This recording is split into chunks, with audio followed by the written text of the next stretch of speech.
Welcome to United Benchmark. This is your boy, Coach Charles. Now, Spurs United Spurs. What happened there? What was that? As a team, we did not show up. In fact, we came to the field, but our brains and heads were not in it. From the goalkeeper to the very front, no one was in that game. I've never seen United that bad for the longest time because the entire team, the first 30 minutes was pathetic. It was wrong, it was bad. In fact, if there was a way for these players to refund us, that is what we should be asking of them. But we will not get there. What we need to get to is why would a player run the entire length of the pitch to provide an assist, yet we have players in the field? The same mistake happened in the FT20 game. Now, when you do a mistake, it's a mistake. But when you repeat it, now there is a problem. I don't know whether the coach has seen this. I don't know whether they have worked on this. He talked about it, but I was not convinced enough. He was not mad enough. He was not serious enough. Because when such an issue happens, the coach has to come out strongly and condemn what is happening. Because for crying out loud, why would we concede goals like that? Always on the counter. Because we cannot keep the ball. Our midfielders cannot keep the ball. Our defenders cannot keep the ball. We are always under pressure. A little press on us and we lose the ball. And then a counter comes in.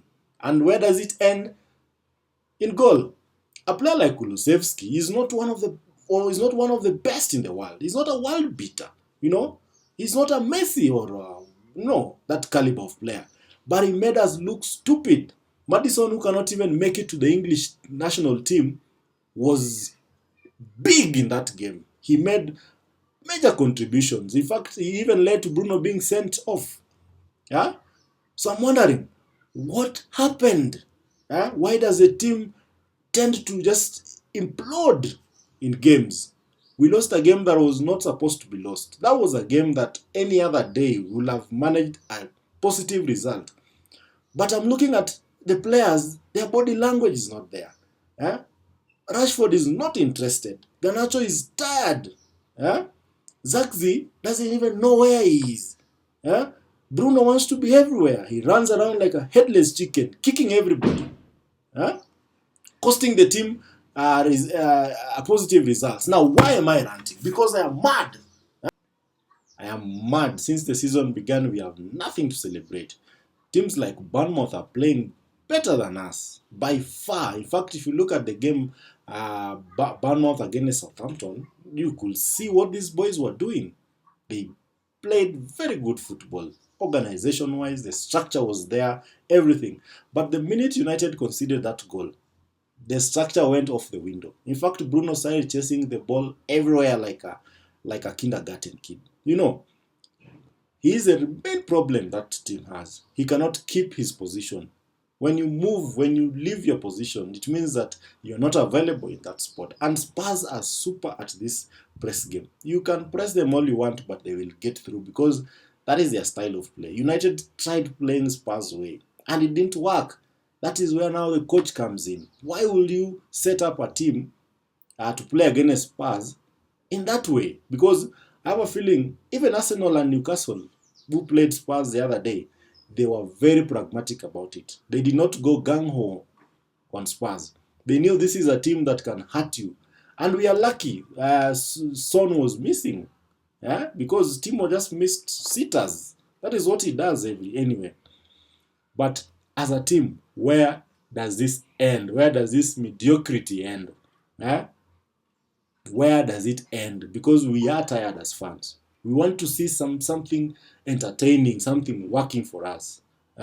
We bring in new players, but the same play. It's like Newcastle, same play. So what is really happening? Now, the clamor for Ten Hag to go is gaining momentum. And this is because the coach himself is playing to their hands. Because whatever is happening on the pitch, my friend, it is not working. But sacking a coach is not a solution. I want Ten Hag to succeed. I really want United to succeed. Yes, you bring in Ruud van Nistelrooy to replace him. then what happens? The players up their game, and then after a few months, they go back to their factory settings. Or you bring in a totally new coach, and the players up their game. They play well first 4 or 5 games, and then what? They go back to the basics. That is their sleeping game. So I have a feeling sacking Ten Hag is not a solution at this point.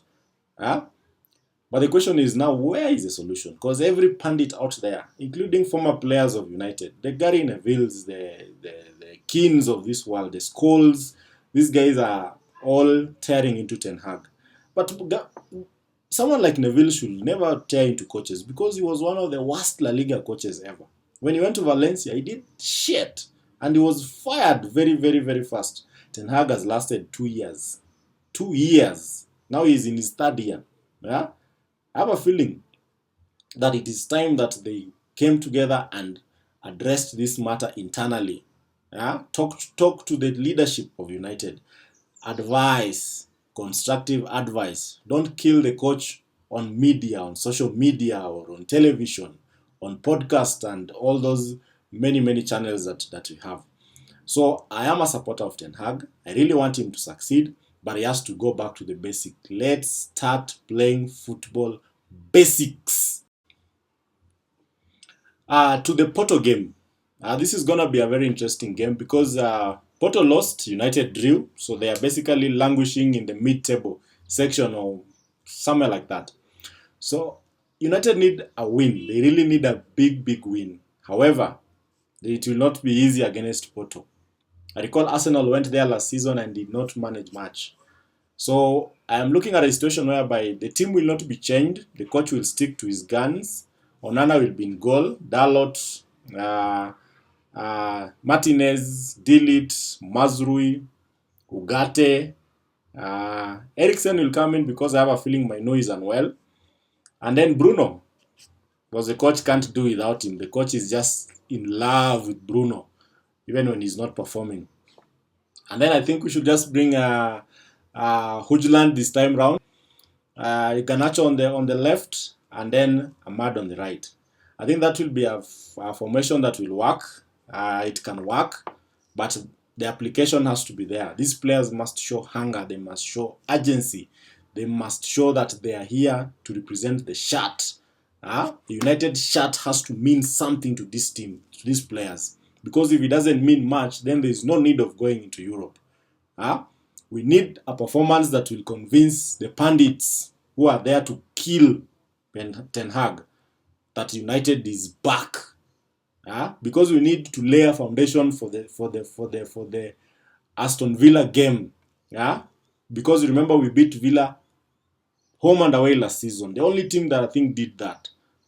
So we need to repeat that performance. Otherwise, we are relegation material very soon. And I cannot lie to you. United must beat Villa over the weekend. But first, we need to get a positive result in Portugal. And that is the United benchmark. I'm yours, Coach Charles. Thank you for watching. If you've not subscribed to the channel, we are building it brick by brick, day by day. Let's do this. Give me a like, give me a comment down there, and let's play football the United way.